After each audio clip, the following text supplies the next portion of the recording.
रहीम अस्सलाम वालेकुम नाज़रीन, आपको इस वीडियो में हम बताएंगे कि पहला रोज़ा 23 मार्च से शुरू है या 24 मार्च से, और ईद किस तारीख को होगी। रवायत हलाल रिसर्च कौंसिल के सेक्रेटरी जनरल इजाज़ मुफ्ती ने कहा है कि पहला रोज़ा 23 मार्च को होगा या 24 को, लेकिन ईद उल फितर 22 अप्रैल को ही होगी।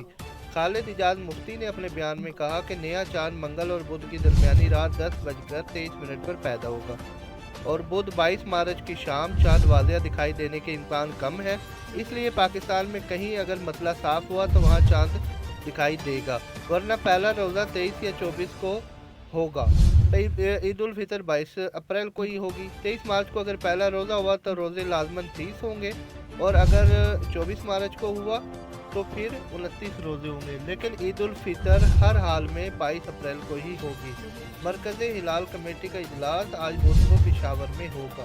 उसके अलावा सऊदी अरब, कतर और दूसरी जगहों पे चांद नज़र नहीं आया। उन ममालिक में पहला रोज़ा कल जुमेरात को होगा।